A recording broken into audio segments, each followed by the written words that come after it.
The thing about Bondi is this is not something that I had like a business plan or even an idea of 2 months before I opened it. Remember when our first day we opened up our window and we look out and it's full, the line is so long. Commit to the Lord and He'll establish your plans. Mic drop. I want to be all over the world, not even the nation. Yeah. Like, how am I going to choose to use what He has given me? Am I going to multiply it, or am I going to be stagnant with it? I would still argue that you're an artist because the way that you're doing business and the way that you've created the business is with a voice. There's not a wrong decision if you are in faith, if you're prayerful and you are seeking wisdom from even mentors and other people. Like, even though there's like 6 colleges that you're interested in or different jobs, that opportunities that present themselves, the Lord will use your gifts in all of those different places. And so go into it, go confidently, and know that the Lord has already established your plans. I just worked hard. So that first month, the month of July, I did 60 events in 30 days. What I tell people is work hard and have your why. How do you approach difficult relationships and situations in business, and how do you approach bringing the discernment of God into those? I'm so excited you're here. Yeah. Like thanks. in California, first Me of all, too. but also Yes. here recording this podcast. Both. I agree. Both, yeah. Mm-hmm. I second that. Yeah. We've been wanting to do this for a while now. I feel like, Yeah. To give all of you context, this is Bailey Wilson. Bailey is the founder of Bondi Bowls, also a good friend of mine and just a legend from Oklahoma. Oh, wow. So we'll just throw that out there because it's true, you know? I receive it. Thank you. But yeah, I'm just excited to chat, catch up, honestly, because we haven't really talked in a while. Yeah. And also just jump into whatever conversation comes up, deep conversation about life, business, what it takes to grow one from the ground up, because that's what you did. Yeah. So yeah, I'm excited that you're on. Thanks. You're welcome. Excited to be here. Let's go. Well, first of all, what are your like first thoughts of living in Southern California? Ooh, a lot of palm trees. Love Lots. the palm trees. Mm-hmm. I love the little crew in Costa Mesa. Got some solid roommates. Ryan and Chelsea are the best. So been Shout very out. blessed. Yeah. They're very hospitable. So I would just say like the community. I love the people. I love interacting with people and love something new. So Yeah. Yeah. Which I feel like you kind of expected because you went to school out here for college, and then you also just had like a bunch of friends that lived out here already. So you kind of like knew what to expect almost. Yeah. You like knew what you were moving into. yeah, that did help. yeah. It was a comfort, a little bit of comfort. Yeah.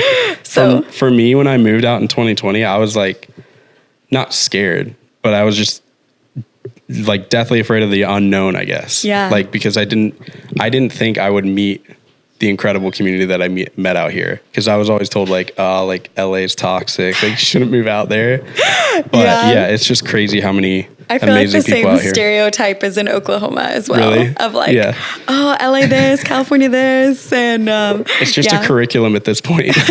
But they're it's like, not true. I feel like California is No. just so great, and it has the most incredible people. So I think everywhere is toxic to a certain extent. And you just got to find the people that you love and find the people that are not toxic. Yeah. You're good.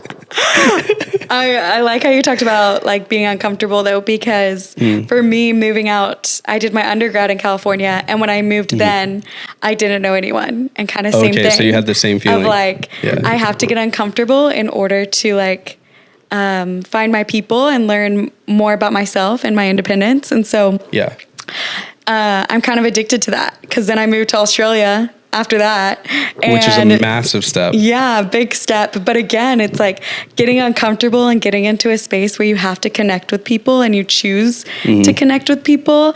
And you're not doing it with the comfort of your best friend. You're doing it because you really want to engage with the people around you. I just feel like there's something that the Lord does really cool things when you're uncomfortable and you take a big leap of faith and step out of your comfort zone in that way. So I agree. I love it. I agree. If we snapped on this podcast, I'd probably start snapping. Let's go. No, I literally, yeah, I agree. And it's honestly why I started the podcast. I've said it a few times, I think, but just the ability to encourage people to be a little bit more bold and step out a little bit more in faith in what they believe like God's called them to do, or where they believe God's called them to go. And it's just so important because I'm a firm believer that God isn't a God who has called us to live a life of comfortability. Definitely not complacency. We all know that, but I think like comfortability is kind of like in there as well. Yeah. Because when we're comfortable, we can be kind of comfortable and have a little bit more of like a steady schedule or a steady, like road that we're on. But when we're in that lane, it's a lot easier to become complacent. So it's like a slippery slope when you get to that point. And so I think like God's more on the adventurous side and be like, all right, you said yes to me. So like, let's go. Yeah. He's like waiting for us to just like jump on the horse and ride into the sunset. Yeah. So cheesy, but like true. Yeah. I would say like, the verse for Bondi, and I would even say it's also my life verse in a way, is Proverbs 16:3, which is commit to the Lord and he will establish your plans. And it's like, there's not a wrong decision if you are in faith and you have been praying and being very prayerful through it. The Lord will guide your path and he'll establish your plans. And so that's what I encourage my high school and college kids. Most of my employees are that age and they have the whole world ahead of them. And we still do in our 20s, but you can get really fearful when you're 18 and having to decide where to go to college, or like when you're 20 and decide to move somewhere random like California or Costa Mesa. So I always am just telling them that if you're prayerful and you are seeking wisdom from even mentors and other people, like even though there's like 6 colleges that you're interested in, or different jobs, that opportunities that present themselves, whichever one is, there's not a wrong answer. The Lord will use your gifts in all of those different places. And so go into it, go confidently, and know that the Lord has already established your plans in that in that space. And so that's why I chose to move to Australia. That's why I chose that California, and then and now California again, and then California again, and then like open up Bondi, and all the places we've opened Bondi, I've kind of followed that same path of like, okay, Lord, where can you use my gifts and the things that you've given me to the best of my abilities and to bless the people around me, open up those doors. And sometimes it's a bunch of doors, but no matter which one I run through, I know that the Lord will use that. So there's not a wrong path to take. 100%. Yeah. I'm so glad you brought that up. Like I'm like getting so amped right now because I just had this conversation with a friend of mine on the phone like 2 hours ago before you came over. And we were talking that exact thing about how he was like giving an example of like, oh, like, well, what's the difference between someone, if I go landscape or become a chef? And it's like, well, there's not a difference. Like the only difference, to say like, don't do one or the other, like right off the bat. The only difference that is like if one of them doesn't glorify the Lord at all, it's like completely opposite of what God is and the nature of God is. But at face value, both of them are the same. Like you can be a chef and glorify God. You can be a landscaper and glorify God. The difference comes when you realize that life is more all about like relationships, and living in the kingdom of God is all about relationships. And so if you're a landscaper at like right now versus 2 years from now, that may be a different look on like how God's wanting to use you in that space. Or to put it more simply, I guess, like there could be people in that landscaping business that God's calling you to witness to. And so that's why you should take that job, not, like I'd rather be a chef than a landscaper. But God does give us desires. So it's like really cool to partner with God and realize like how the Holy Spirit's kind of like pushing us, and what he's pushing us to and into, and what skills like we really want to like strive for, because I believe like obviously like we're created to create. So that means like there are specific skills that we've been given and gifts that we've been given. And so we should lean into those because those are from God. And so that's kind of in a way a compass to like where you should go down, the path you should go down, because God didn't put those there for no reason. Yeah. Like he gave you them to cultivate so that he can use you down the road. And like, I'll leave with like the last example. If you become a chef, God doesn't want you to become the best chef just so there's another best chef out here in the world. But God wants you to become the best chef you can be so that he can use you in like all these different specific rooms that you can only be in if you're the best chef. You know what I mean? So like there's like blessing in pursuing things in excellence, but it should always be around, okay, if I'm pursuing this in excellence, like how am I approaching this with my heart? And how am I wanting to be used by God in like all those different areas? So like when you talk about like, oh, I want to open more stores for Bondi, pursue more excellence, but like I only want to do it in the cities that like God's calling me to place them in. I don't want to just like flippantly be like, throw a dart at him and be like, yeah, we're going to go to Hawaii because I want a vacation there. Yeah. You're like being like super purposeful, and I know you as a person, so I know like you're seeking God and you're seeking like intimacy with him. So you like know his heart and know like where he really wants you to be. Yeah. Yeah. So hype. Thank you. Yeah. Okay. When it comes to Bondi, you mentioned like your employees and everything. And I wanted to talk about just like building relationships. Yeah. And you as a leader, like being someone who can cultivate people to be better in what they're doing and kind of lead them into a good situation as like a boss employee relationship rather than a bad one. How do you go about that? Like cultivating the culture? Yep. Yeah. Well, first, for those of you guys that don't know, Bondi Bowls is a smoothie bowl shop. We started as a food truck in 2020, and now we have, since then I licensed. So we have 17 food trucks across 7 states and then 5 brick and mortar storefronts. And so at my storefront, best acai bowls, by the way. If you ever see a food truck, flag them down and stop. Like they will. If you flag them down, they will talk. I think Ben has done that before. Yeah. But we do. I'm extremely biased, but we make our own granola, our own peanut butter, our own almond butter. Yep. Like you can't go wrong. But you really can't. Yeah, I have under just so I own 3 of the stores and everything else is a license. So with my 3 stores, I have over 70 employees. And within those 70 employees, majority, all of them are younger than me. And I'm 29 now. And so most of them are 25 or younger.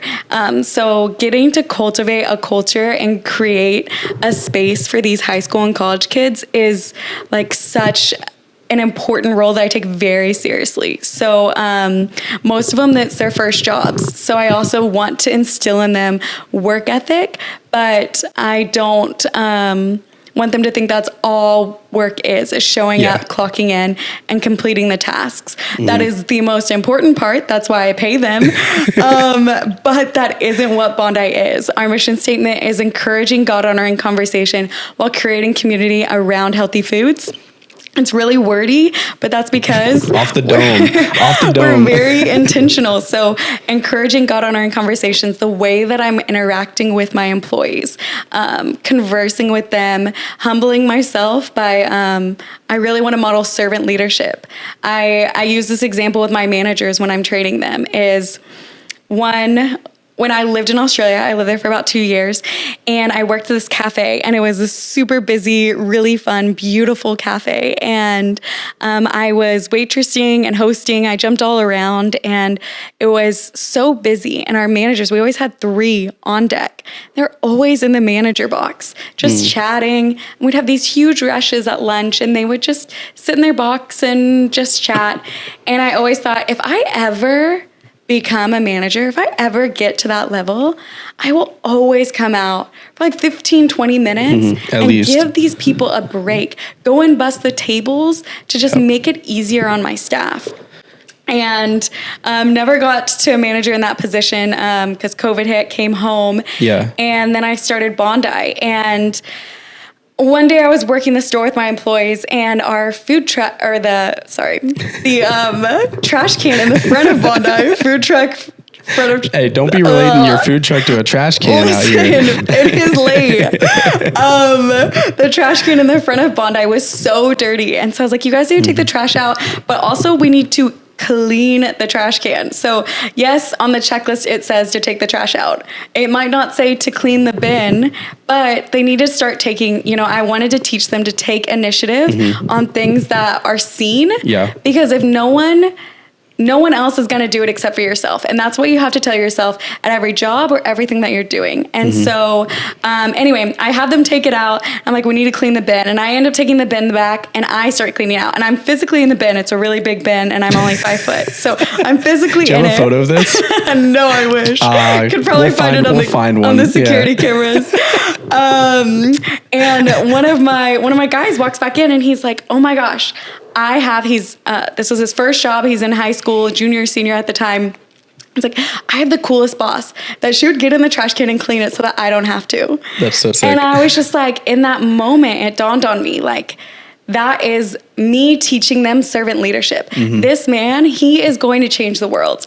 He is brilliant. He's a swimmer. He is going to be a doctor or something big. And he is one day going to tell the story of how he learned servant leadership at his first job. And I tell the story of how I didn't learn it and how I wanted to be the opposite of my managers. And it's such a blessing that people get to learn from what was done to them versus rather what was not done. Yeah. And so my goal as a leader and in the position that I am is to really just model servant leadership and to just be hands-on with my employees, love them well and go the extra mile, do the things that nobody else will do. And hopefully that inspires them to continue to do that and to do that in whatever jobs they pursue later on. Yeah. So I hope that answered a question. It will. Well, it will inspire them. It is inspiring them. It's so impactful as well for them. Like you said, because they're not in a position where they're having to like sift through all the muck to get to the lesson. Because that's kind of like what you did. And that's what makes you special is because you're able to do that. You're able to be like, that's wrong. This is right. And I'm going to choose to do the right thing, even though I was taught the wrong thing. Yeah. But, to be in a position where you can give somebody the opposite and just be like, here it is on a silver platter. Yeah. Like you don't have to dig through the mud to get to the good lesson and move forward. Like you can get the good lesson, move forward and not have to go through the same thing that I did. Correct. Very admirable. Yeah. It's, I come from a similar position where I didn't necessarily and I think we can both agree that like we grew up in really good families. And so we got like, we got the silver platter in a way. I won't call it a silver platter, but like we were taught good qualities in our families. But like when it comes to like work positions that we held or environments that we were in, I can also say like I wasn't always given the same treatment or given like taught those lessons in the right way. So it's very important. Yeah. Super important.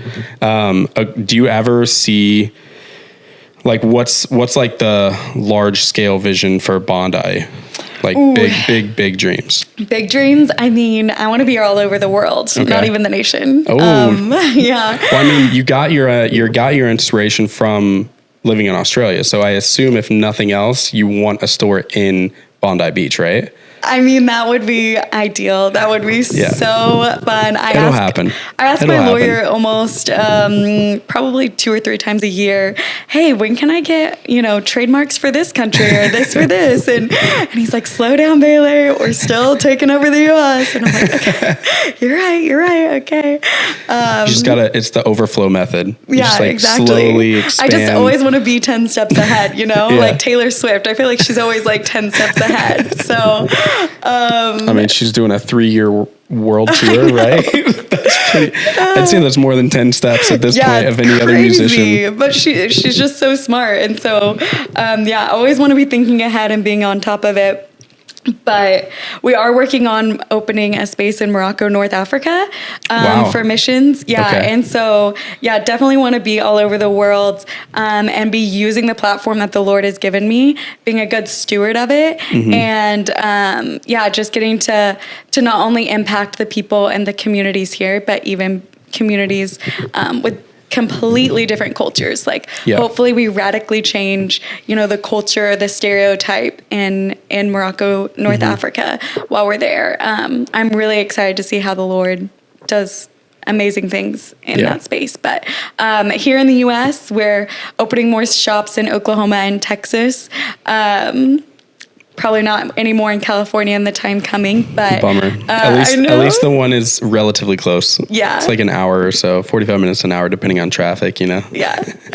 I love my California store, but it was kind of like a dream for me. Like I wanted to be out here with my people, and opportunities, again, doors were opened, and I already see how the Lord is doing really cool things at our Huntington Beach location. And I'm just so excited to really like put some TLC into this space and watch it continue to blossom and see how the Lord just changes Huntington through Bondi and just what he can do.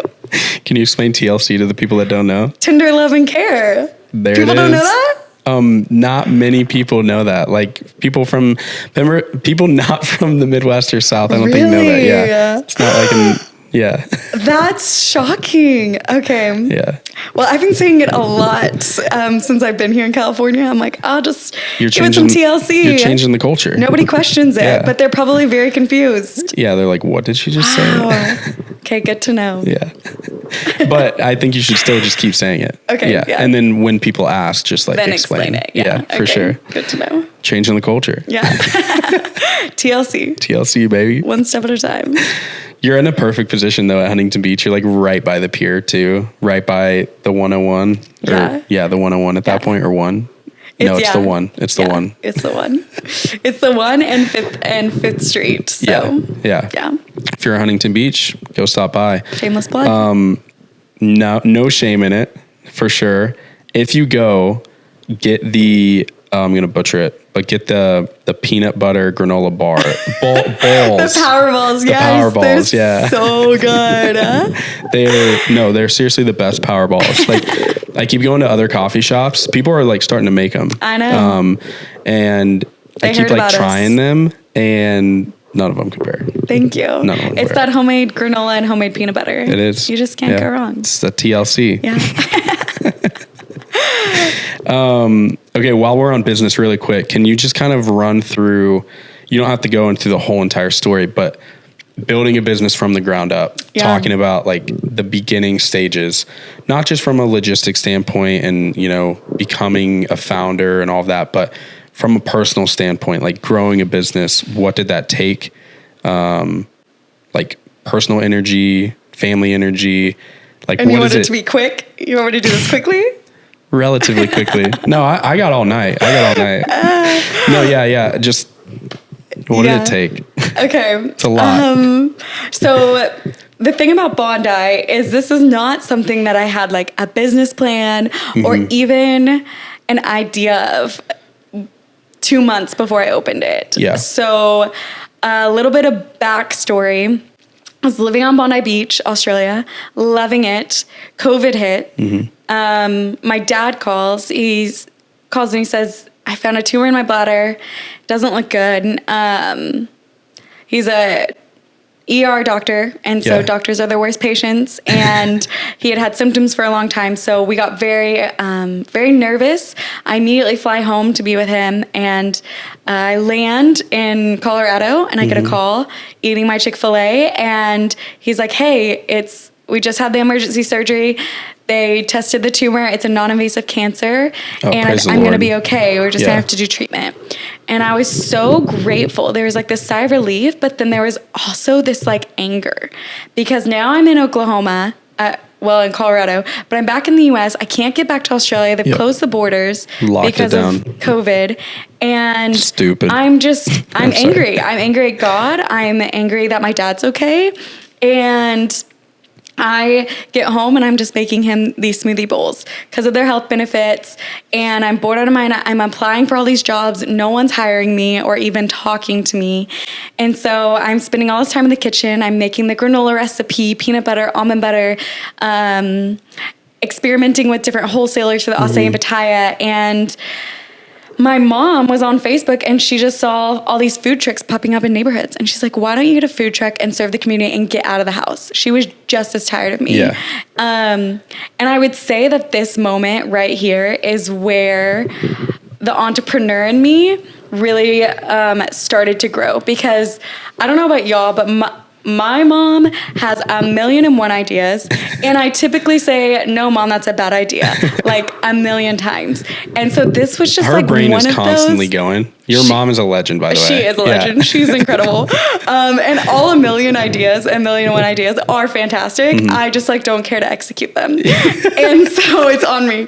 But this one like stuck in my brain the whole night. And I was like, okay, maybe I could do that. Mm-hmm. And so got on Facebook Marketplace, literally bought a truck that weekend, wow. Drove it home, and Dad and I just hit the ground running. I fixed it up in a month, and we opened our window June 1st of 2020. And I didn't have a business plan. I had no financial documents. All I had was, I want to serve my community. I want to be a blessing. We were quick to develop my mission statement. It hasn't changed. We were quick to choose a verse. It hasn't changed.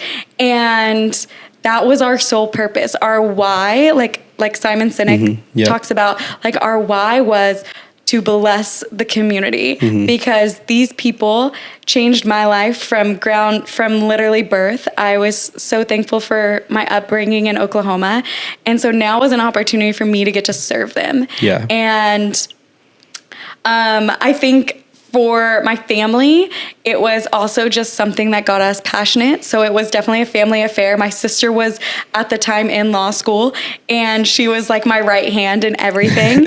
And I remember when our first day, we opened up our window and we look out and it's full. The line is so long. And we were like, oh my gosh, we thought we were going to make like 40 bowls for our best friends that we begged to come out. And little did we know, we didn't know us, like we knew half the people in this line.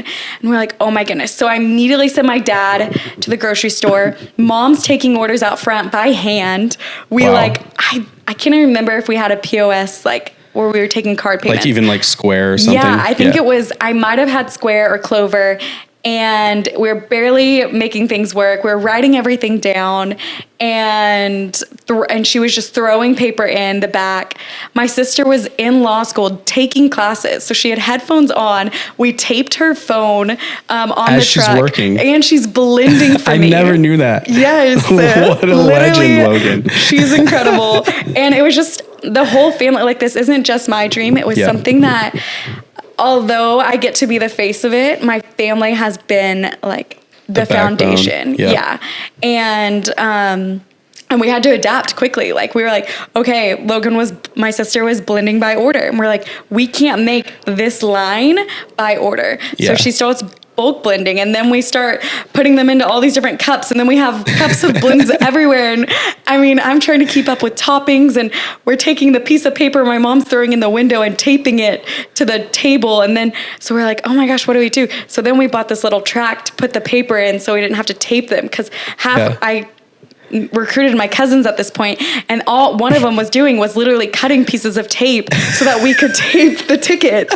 And it was just like, why were we wasting a person on that? And so we bought this little thing to hold the tickets. And so definitely, like, I went to business school, I studied marketing, and I definitely was there for the social. I don't really remember a lot of it, but I do think that at the end of the day, just going out and working.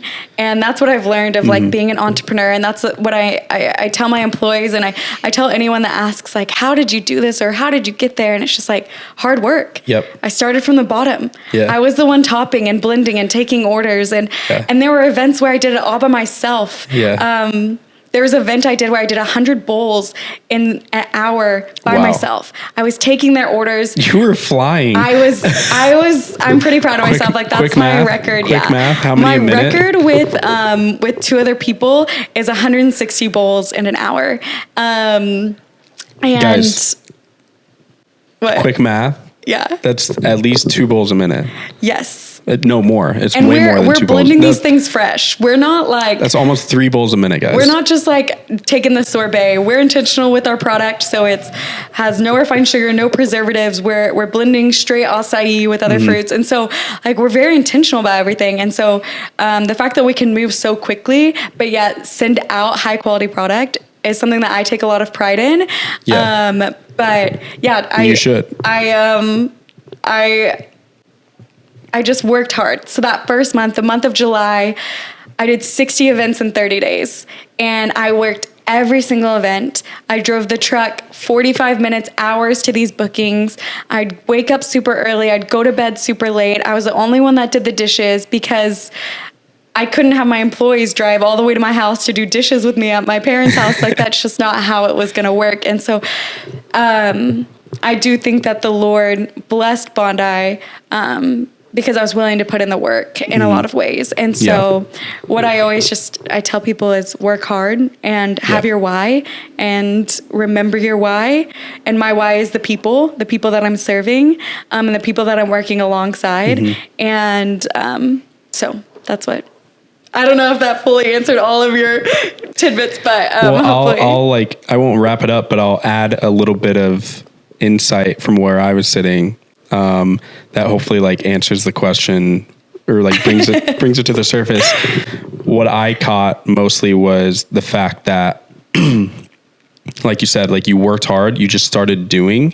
And then as each problem came up, you were just quick to solve it. Correct. So instead of trying to solve all the problems in the beginning, you built it from ground. You literally started at zero. Yeah. You were like, we're just going to start making bowls and we'll see what happens. And then you were suddenly faced with like little problems. It's like V1 of solving the order problem. It's like have your cousin cut tape. Yeah. And then V2, V3, it's like get something that we can hang these orders on so we don't have to do the tape anymore. And then that guy can do something else. And then you started like solving more and more and more and more issues to the point now where you have like full systems in place all across the board. And that just happens by like noticing and then taking action to like fix it, but not being so anxious that like you're not even going to start because you don't have V1 fully fleshed out. Yes. Like you didn't even have V1 fully fleshed out. Correct. You were like low ground zero. You're just like, we're just going to run it. Exactly. I just had a cute pink food truck. That is about all I had. And that grit to work hard and problem solve. Yeah. And like, but yeah, I would agree. I think some people's biggest weakness is their own questions. And at the end of the day, just get out and do it and solve it. And be transparent with your customer or with the client that you're serving or whatever. This is my first time. Be patient with me. Yeah. And we're all human. We will be patient for the most part. And if they're not, then they'll leave. Exactly. But like I did a soft opening before I had that grand opening. It was with friends and family in my neighborhood. And that's how we figured out, okay, this size bowl is too small, so we need bigger sizes. And like they helped us problem solve quite a bit. And then when we like took action and actually started taking money, we were like, again, problem solving. And so bring in your close people, solve as many problems as you can. And then when you get out there, just be transparent and people will be patient and figure it out as you go. And just spend a lot of time praying. So that's a big one right there. Yeah. Say that again for the people in the back. Exactly. Lots of prayer, lots of prayers. Prayer is huge. My mom was praying, my dad was praying, I was praying, we were all praying. And still are. Still very much are. I think even more now that I'm where I'm at, I would say this is the hard part. That part was the fun and the easy part for me. This is the nitty gritty. This is the hard. Why? Just because there's so much more writing on it. And now it's always been something that I was pursuing for fun and for the joy of serving people. But now it's like, I have a loan for every store I own. I own 3 stores. And they're not small loans, they're big loans. Yep. I have rent due the first of every month. Yep. I have 70 people's paycheck I have to cover every 2 weeks. And it's like, I don't want to let them down. But sometimes I can't always make the payroll. And I have to reach out or I have to move things around. And it's like, that's just really, it's the not fun parts of business. Yeah. But it's the parts that make business owners and leaders stand out, and it's going to grow us a bit, like grow us the longevity of the business. But this is, I feel like, the season of like make or break. Yeah. And we're just like in the depths of it. And it's very scary. It's our off season. It's the first time we've had 3 stores operating. We have, just bills to pay and things to do. It's and a lot. So a You'll food truck, you don't have as many bills. So the storefront's a little scarier. Well, if I can offer perspective, well, first of all, encouragement. You're doing great. You're going to continue to do great. Perspective wise, just hearing you talk about it, it's really cool because I'm kind of like looking at like your whole arc right now, and you're explaining the problem that you had with like the orders and everything back then with the tape, the same way that you're explaining your big problems now. So I can just like encourage you that like even then you thought that was like a big-ish problem, you know? And then now you're in a new place where the problem is even larger. Yeah. But in the grand scheme of things, if you like look 4 years in advance, you're going to look back and be like, wasn't even that bad, you know? And you'll laugh about it. Right. Doesn't mean you take the severity off the situation, but it's just so cool that you're given these problems now because you stewarded the tape well. Yeah, you know? Exactly. Like you stewarded the small problems like super well and attacked them with as much grit as you're attacking things now. Yeah. I think that is like the really important part about any business that you start or whatever season that you're in with it, is having that perspective of like, I am a steward of this. The Lord has given me this business. And I remember one of my investors, we go on runs together. He's a runner, and we're going on a run one time, and he was like, you know, I'm trusting you with this money, but like at the end of the day, I'm believing in you. And something, as he's also a business owner, and he was like, the parable of the coins when the owner gives like, what is it? Like 1, 5, and 10 coins, to his servants to be good stewards the parable of the talents. Yeah. And he leaves and one buries it and one, you know, invests it and grows it. And he's like, one day, you know, the Lord may come and then he may take Bondi and he may take back those quarters or whatever. And how are you going to be a steward of it? Are you going to grow it, or are you going to bury it? Like, how are you going to use it? And for me, that just like a light bulb clicked of like, Bondi is not mine. The Lord has truly given me this, and he is going to sit back and watch me use it and help me, obviously. But like, how am I going to choose to use what he has given me? Am I going to multiply it, or am I going to be stagnant with it? And the day will come that the Lord will take it, and it might be now. It might be one of those things where it's like, hey, we can't make the bills and we won't be able to open up tomorrow. Yeah. And that's okay, because the Lord gave us these past 4.5 years to make an impact and to be a steward. And if it's not Bondi, it's going to be something else. And so for me, that was a really enlightening and like thankful perspective from the person that is also just like affirming me and investing in me. Yeah. So, yeah. What a great investor to have too. Yes. Like, that's like very blessed. Yeah. It's a golden nugget right there. Yeah. So much wisdom. And I think just surrounding yourself by people that are encouraging you and believing in you. I have mentors and business consultants that have invested in me and taken time for me. And just done it out of the kindness of their heart. And I can't wait to one day be in the position where I get to do that. Yeah. I'm not there yet. Yep. But I can't wait to get to pass that on of wisdom and connections and even finances to the next generation of world changers. And I just pray that I get to be one of those world changers as well. I believe it. Yeah. I believe it will happen. And not in a superficial way, but I just see how God works, and I see how he like moves people into positions of higher and higher responsibility when they are good stewards of what you're given. And so whether it's with Bondi or with something else, like I can see the road. Like I can see the trajectory. Yeah, I can see the trajectory.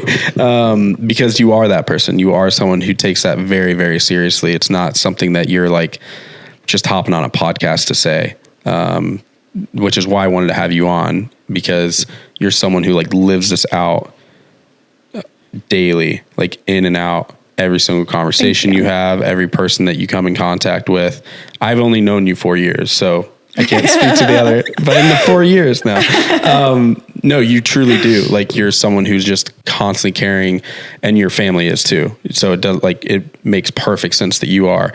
And so just being able to even know you guys to the extent that I know you, it makes perfect sense that that's where God's going to put you, because again, all about relationships, and you're becoming the best that you can possibly be with what you're given, which is going to put you in rooms with people that you need to be in rooms with. Yeah. And that doesn't mean, like, the way I say that kind of sounds like, oh, like you're going to be in high up rooms with people nobody else can touch. No, it's specific rooms with specific people. Yeah. Doesn't matter who they are or where they are in the so-called social economic spectrum. Right. Well, my favorite room to be in is in the back of Bondi with my high schoolers. That is, and I know that it's where all the hot tea happens. What do you mean? It is, man. I get all the good gossip. I know everyone's crushes and prom dates. It's the most important thing in life. Yeah, and what's trending right now? I'm very well versed in TikTok. What's your favorite Gen Z slang word? Oh gosh, I don't even know. They all just make fun of me and make me say the words. I don't know what any of them mean though. I'm going to butcher this one. Well, it's my favorite, but I don't know it. I think I know it. I think it's like skiddly bop or something. I don't know. Gosh, no. I don't know that one. I sounded so old trying to say that now. No, I like the word Riz. I think the word Riz is just absolutely funny. The way like people took charisma and just decided to make it Riz. Everything is weirdly shortened, but not like the logical shortened. Very like strange. It's a very specific connection like between two things. Yeah. Yeah. So, but yeah, that's my favorite space. I love my employees. And the business has taken me away from that a lot. And I'm finally getting to a point and bringing in and delegating tasks so that I can do what I love. And what I love is getting to do the operations, be with the people that we're serving, and do the marketing. I love social media. I love creating content. And so getting to step into that a little bit more and less of like QuickBooks and finance and accounting and loans and those things.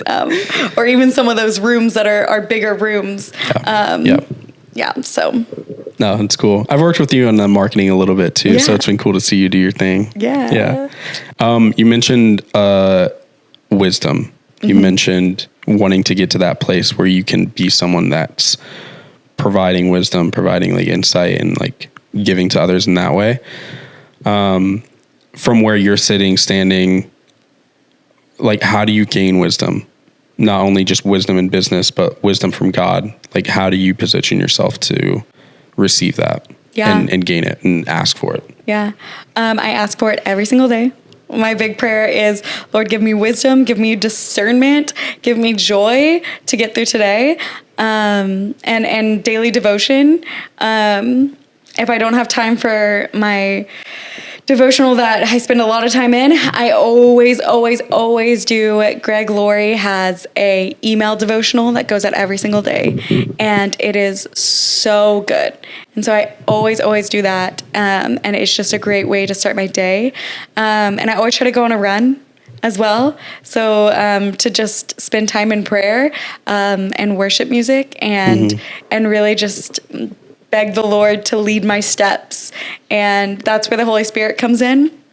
That's where the discernment comes, is just knowing that the Lord has a hand in Bondi and in the decisions that are being made, and just asking him to be in my forefront of my thoughts, and to take control in big decisions and small decisions. And then just relying on that gut feeling that I believe majority of the time is the Holy Spirit giving that discernment of where to go next or what to do next. But I mess up. I definitely am not perfect. I've screwed up a lot. You can ask some of my owners. You can ask some of my managers. I am not perfect. And I'm sure they got the tea. Yeah, they do. And they've extended an abundance of grace. And they have been so kind to me when I mess up. And if I don't recognize it at the time and I recognize it later, they still just give me grace. So I'm very grateful to have owners and managers that understand our goal at the end of the day is to make an impact, to let the world know that we are encouraging God honoring conversation, creating community around healthy foods. Yeah. But we don't always do it perfectly. And so I'm very grateful for people that have come alongside and just loved me and extended grace when I fail. Because even though I'm praying for wisdom, it doesn't mean I necessarily don't act in my own emotions. I'm an emotional person. And that can be a weakness, but it can also be a strength. And so, unfortunately, sometimes it's a weakness where my human self shows. And so, just very thankful for the ones that have loved me well through it. Yeah, I concur. I think what I was going to say is I've kind of been learning about that exact like process of noticing and kind of like placing the strength and the weaknesses of like anything that we do, whether it's, being emotional or being like really organized or whatever it is. And like noticing like where it's a strength, where it's not a strength, and kind of trying to like learn ourselves better in that way, so that whenever we have like those decisions happen where we either need to be more emotional or less emotional, we're like quicker to figure that out and to run wherever we need to run. So yeah, it's a big deal. It is. Yeah. It's very important. When it comes to wisdom though, what's your philosophy, but kind of like, what's your take on how do you approach difficult decisions in business, difficult decisions and even like difficult like relationships and situations in business, and how do you approach bringing the discernment of God into those? Yeah, I mean, I think that the Lord is ever present and in those moments. So constantly, like I said, just praying and seeking wisdom. So talking with my consultants, talking with my mentors before I do really any big rational decision. Talking with my family. My mom is very discerning. So is my sister. They are both very logical, very discerning, very wise. They love to read. I hate reading. So they naturally just come with more logic-based, more wisdom in those areas. And so just leaning on the people that I know have the best interest for Bondi in heart and for me in heart. But yeah, just a lot of prayer. I wouldn't say that there's like a technique or something special that comes to a decision. I would just say that spending a lot of time in prayer and then following that gut feeling. Because again, no matter which door I run through, I would tell you right now, my business consultants, all of them said, don't do California. Every single one of them.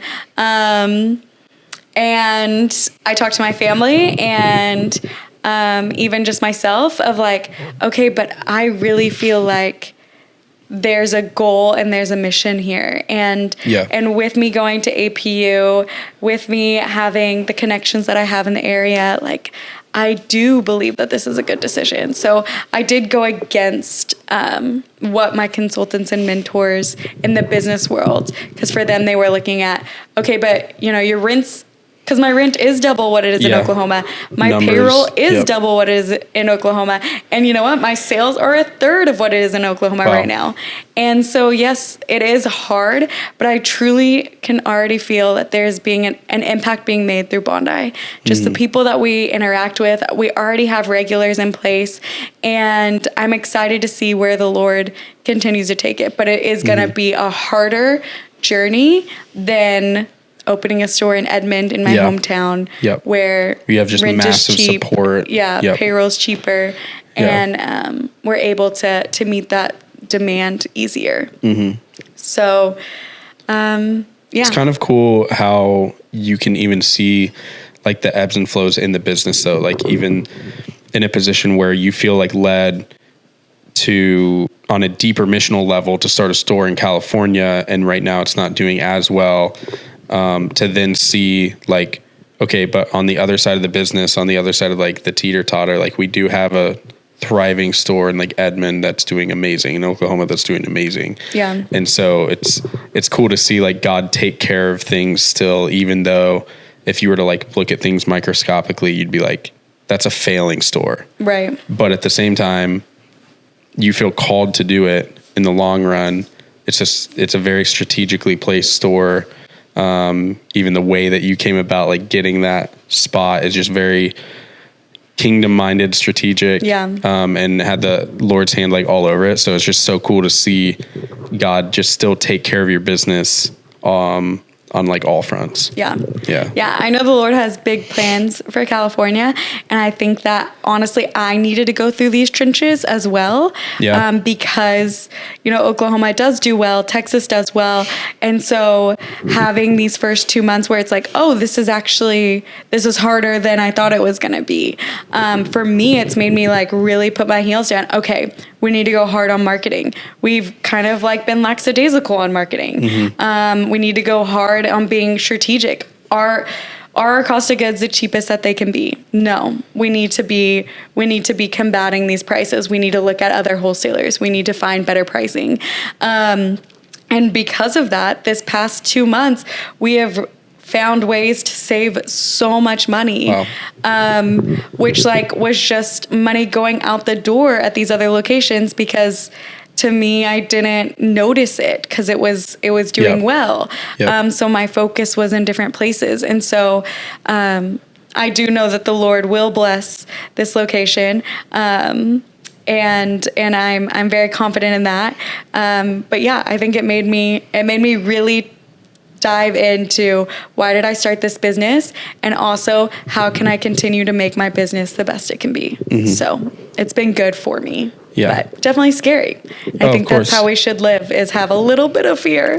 I mean, we're called to fear the Lord, so we should. or a lot of fear. A lot of uncomfortability. Going back to the comfort thing. Uncomfortability. So I think that's a good part. Pursue that uncomfortability. It's going to lead you to some cool things. Exactly. I think, like I said, these past 2 months, I feel like I've stepped up and changed a lot as a business owner, and as a CEO, because it's a little bit harder than it was the months before. So it's been good for me. The trenches are teaching you. Exactly.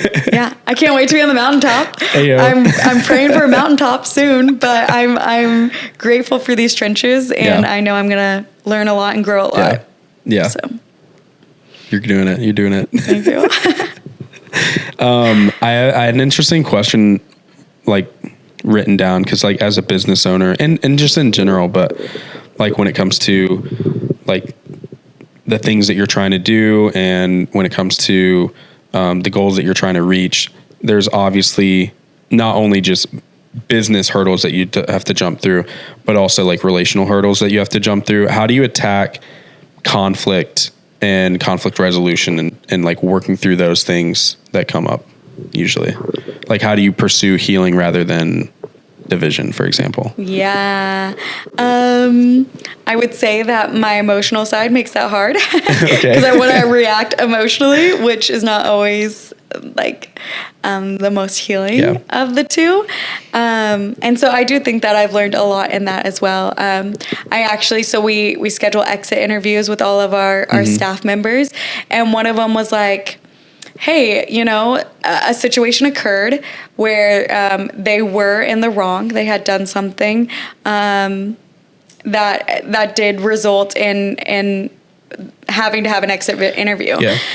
But one thing that was said during the exit interview was, Bailey, you responded. This was not with me. It was with one of my employees taking the interview. So I just see the notes from it. And it was like Bailey had responded without asking questions, she had responded with quick accusations because I had seen the facts. I had watched the cameras. I had heard the other stories, but I had not heard that individual story. Yeah. And so when I talked to that individual, I did not ask a question. I was like, this is what happened.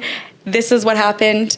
I probably did ask why, but I didn't ask it in a way that would have been able to have a really good conversation. Building, Yes. And that really hit me of like, okay, this is a teachable moment for me. Going in with questions and going in with a clear mind and clear heart to hear and understand versus being quick to jump to conclusions or X, Y, and Z. And I think that it would have still ended the same way it had with an exit interview. However, it could have been a more productive and opportunity for both of us to grow instead of both of us be frustrated. Yeah. I am now learning from it and I will grow from that. But I think we're always growing and I'm always learning new things. But that's probably the most recent one of relationships of like how to handle it better and be more mindful. Yeah. So. Yeah, it's like that listening mindset first before accusing. Not even accusing, but before like throwing your agenda out there. Just always being someone who's like receptive first. Correct. And then still being bold with truth, but like Jesus was always someone that listened first. He was always someone who was like careful with his words and careful not to just boom, boom, throw it out there. It's just like really cool. Yeah. Being that listening ear rather than just gunning for it. Yeah. When is it okay? I guess, when is it right to part ways with somebody rather than seek like resolution? I think that sometimes you don't even always have to seek a resolution. Okay. Because I think that at the end of the day, so many times there's two different opinions and you're not going to change someone's opinion. I mean, even just like with our faith, like we can talk to someone who's a non-believer and we might not convert them or come to, but you can still be like, agree to disagree or,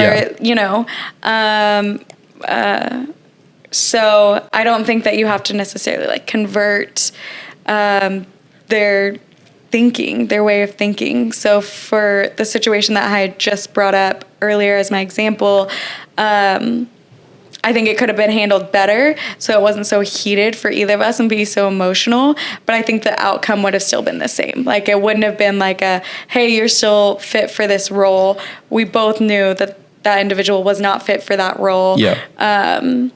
And unfortunately things had to transpire in order for it to for there to be an exit. Yep. But I think it just could have been handled better. I think we still probably have our own opinions, and they aren't necessarily like coming to a strong conclusion together. But yeah, a good agree to disagree, I guess. Yeah. Like you don't always have to move forward together. Right. But you can be respectful through the process and Correct. still hold respect for each other through the process. Yeah. I think we live in a world where it's always like, oh no, you have to make this work. Like you have to continue to be together or whatever. You have to continue to like work through this as a team. And I mean, it's an honorable thing to pursue that and like pursue healing. And especially, I mean, the only time I really see it in the Bible is like through, like marriage and like the church basically being like work through these things and like find a solution and find your way back to God essentially and find your way back to each other. But when it comes to like business, it's like you don't necessarily need to like be married to each other. Exactly. And like I think that individual's gifts are going to be better used at a different business than at Bondi, and that's okay. And the individual is a believer, and I think that like we are all called to grow in our own strengths, and I just don't think that role was bringing out either one of our strengths for either one of us. And so, I think that there's, time and place for all of that. Yeah, so. Most definitely. Not to get hung up on that situation, by the way. Right, I know, just using it as an example. I'm really harping on my example. Hammering it. But top of the dome, first thing that came to mind. I'm like, I could have used many other examples, but it's okay. No, I like it. And I mean, for those listening, just like, I think have like a listening ear. Yeah. Big lesson there. Listen first. And just, put emotions to the side and take deep breaths. And I learned that a lot. Yeah. Do you think college was like important for where you are today? Ooh. Yes and no. I think that college brought me a lot of connections. Okay. I think it also brought me a lot of wisdom in business. I didn't do a great job at paying attention, so I can't tell you what I learned in any of my classes. Were you watching Gilmore Girls during class? No, I was normally skipping class with my friend Andrew going to Disneyland. But that's dangerous. I didn't even think about that. That's so dangerous being right there. It was. Yeah. So APU's not very smart for starting a university right there. Right. And then I would go to the beach a lot as well. So anyway, but I think I've met a lot of really incredible people, and even like the professors that I did meet. And I spoke recently at their dinner rally at APU, and I really spoke on our president who was serving when I was there, and how he just modeled again that servant leadership, and he modeled it so beautifully. We were in a class, my senior seminar, that he was one of the 3 professors, and we would eat dinner. It was a weekly class, and every week we would eat dinner on fine china, and he would bring in, first he would always give us a book. It would be a leadership book, a self-help book, or just a funny children's book. And he would just be like, remember to laugh. And he would bring in all these incredible guest speakers. We had Francis Chan. We had the CEO of Compassion. He brought in these really incredible individuals. And again, I wish I paid attention more. I wish I took more notes. But I still remember that. You're too distracted by the china. Yeah. And at the end, we would have to clean our plates. All of us would have to go into the kitchen and clean up. And he just modeled like, hey, this is how we serve people. This is hospitality. And this is servant leadership. And then our final was we went to his home. He opened up his home, and we baked bread with him, start to finish. So we were there. What kind of bread? I think just sourdough. Just really? I don't know. That's cool. It was a really long time ago, but I just remember like setting it outside for a long time, and then we like came inside and we like had tea and drinks, and we just like sat around and chatted with him, and then went back out and grabbed our dough and went in and made it, and it was a full day, and he just loved us and loved us well. So cool. And he was the president, and he was sitting down with these 15 seniors in college and just sacrificed a day for us. And I can only imagine now, looking back on it, how busy his days were and how much sacrifice he did just to sit with us that day. And so, learned a lot from him. So a lot of things I didn't learn in the classroom, but I would say are foundational to Bondi and to my business. But I didn't necessarily learn them like through academically. Yes. Yeah. Makes sense.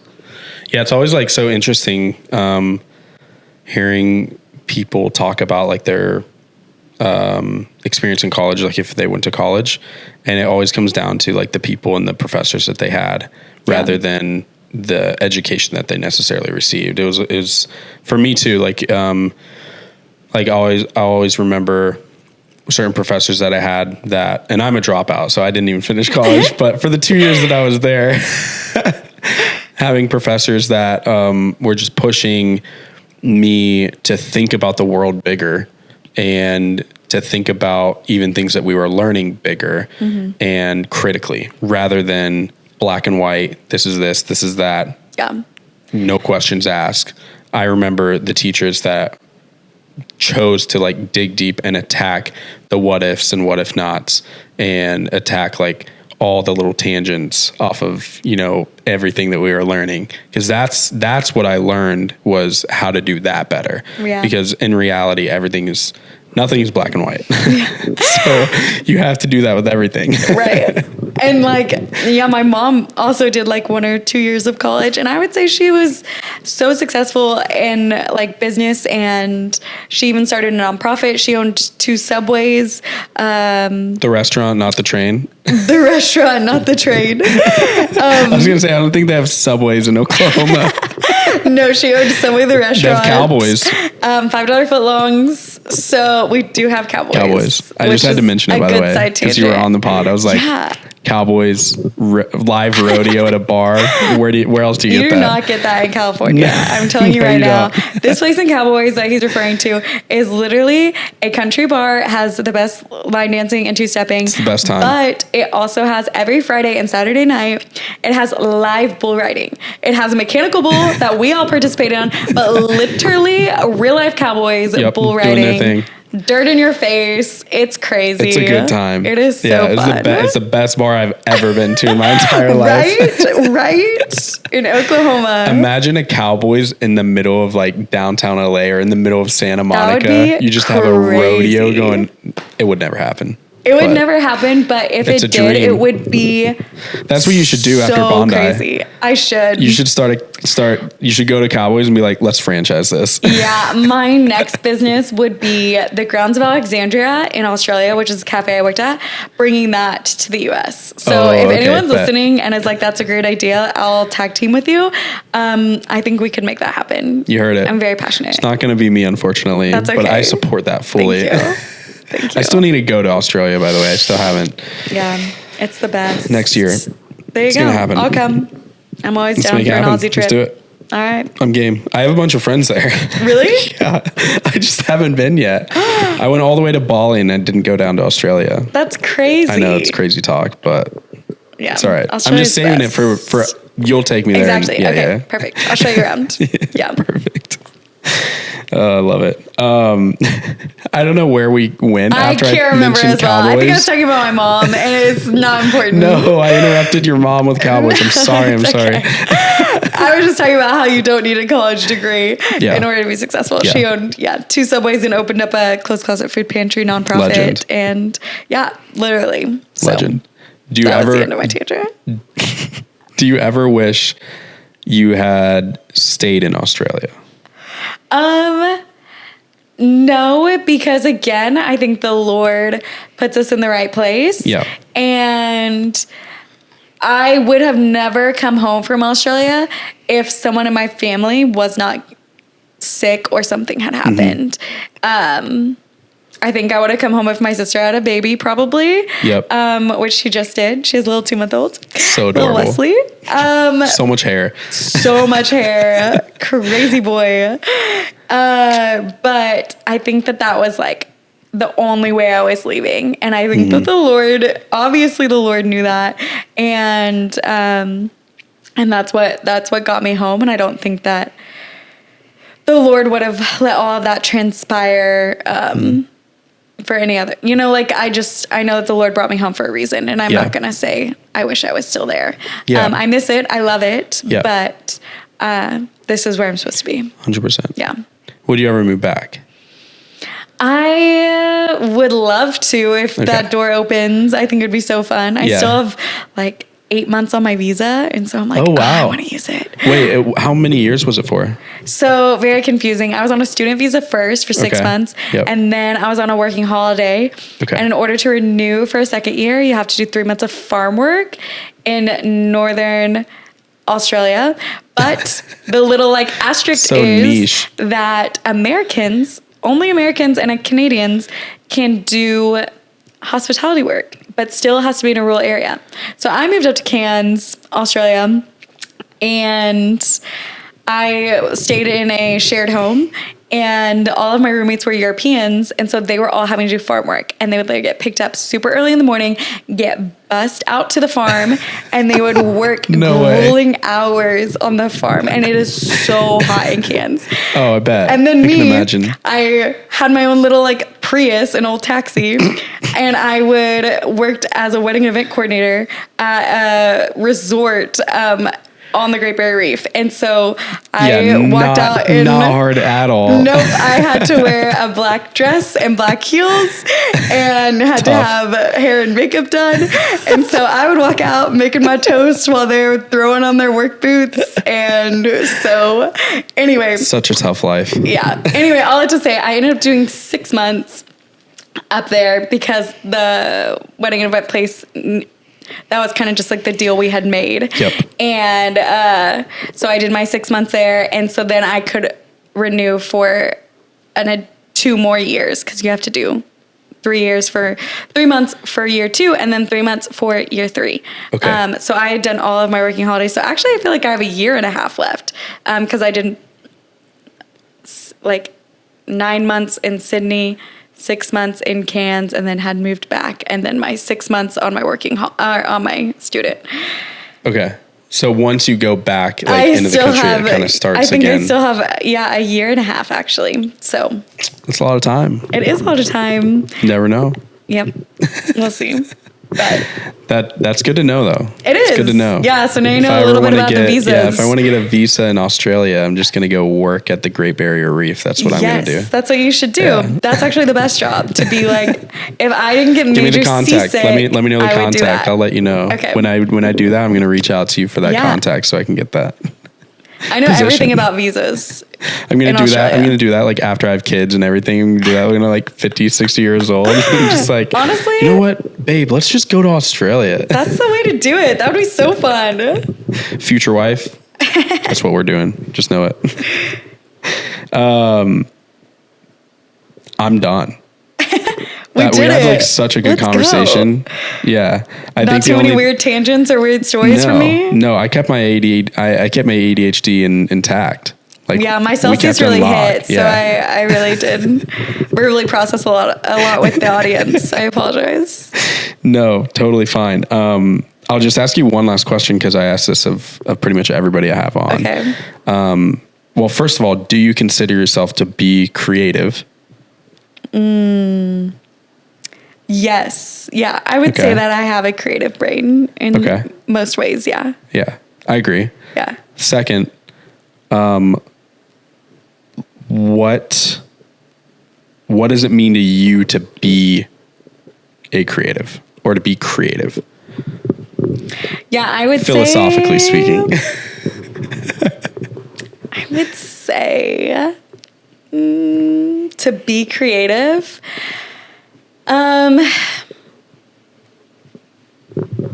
Sorry, I'm trying to think through like multiple little things. It's a tough question. Because I don't think that I'm the typical creative. Okay. You can be an unconventional creative. We covered that on a previous episode. Go listen. If you haven't listened to it, go listen to the episode with Ben Bowman. We talk about unconventional creativity, and then come back and listen to the last 5 minutes of this episode. Yeah, I would just say that like I wouldn't say like I can't paint, I can't sing, I can't, those are just not my strengths, but I would say that. You can style. Not even that. Colors. The colors are working, the shoes are working. Yeah. Thank you. Yeah. But I would say that my brain is a little bit more on the creative side of thinking abstractly, thinking different, thinking uniquely in areas. And I would say that, I'm just always thinking of ways to do something new. And I think being creative is bringing a new concept or a new idea or something new to a space. And so whether that be painting or singing and vocally or, photography, you're like seeing something new. But through building a business with Bondi, although I had the idea, someone else was the graphic designer that made it look beautiful and took those creative outlets. And I normally have someone running the social media or helping out in those ways that is has a better eye for it. But in the scheme of things, like thinking of new things, being creative in that space, and like not just following a handbook or logically like my sister and my mother, I would be a creative. So yeah, I don't know if that's a good definition. Mic drop type of definition. Yeah. Okay. Yeah, it works. Thank you. I appreciate it. Did I hit the 5 minute mark? I don't know. Almost. But I just want to affirm you in the fact that you are creative. Thank you. I think so. Thank you. For all the reasons that you listed and more. You I appreciate that. You build a business from the ground up. And I would agree. Like, I think creative, like I chose like created to create and the whole creative vibe. Yeah. But I think you can insert other words in there. You can insert innovate, critical thinking. Yeah. You can insert so many different words, because it's not about just like the artist. Like, there's a difference between like an artist and a creative. Yeah. And there's a little bit of both in either, but an artist is more of like, I'm doing this because I have I want to have like an artistic voice to kind of push a new type of creativity. Whereas like you can still be creative and not necessarily an artist. Yeah. But I would still argue that you're an artist because the way that you're doing business and the way that you've created the business is with a voice. It's with an intention to impact others, an intention to bring change to the world. And that's what art is. So, I appreciate that. You're welcome. You can clip that and then just like watch it every morning or listen to it when you run, you know. Yeah. The inspo. Free of charge. Thank you. Wow. No, thank you so much, Bailey. This has been amazing. I'm so glad we got to catch up. Yeah. I'm so glad you're in Southern California. Great to be back. Dude, good vibes all around. Good vibes. Great times. If you aren't following her, if you haven't tried an acai bowl, do it. Please follow. Huntington Beach, if you're in Southern California, 5th Street, Place Highway to be. 1, get yourself a Powerball. And an acai bowl. And an acai bowl. Get yourself a Or Brent bowl, by the way. That's get a your Brent dad. bowl. Get a lemonade. It's like this tall. Yeah. So we have small, regular, and Brent bowl because my dad was like eating the regular and he's like, this is not big enough. So I was like, okay, you'll get your own size. But it turns out other people had the same complaint. So we named it after dad. There we go. Yeah. I'm one of those people. It's true. All right. Well, thanks again, guys. Thanks so much. Keep creating, keep living, keep loving the Lord, all the above. Yeah. It's all for a reason. Yeah. We're called to impact people. Exactly. Called to change Proverbs the world. 16:3, commit to the Lord and he'll establish your plans. Mic drop. Drops the mic. Thank you so much. See you guys.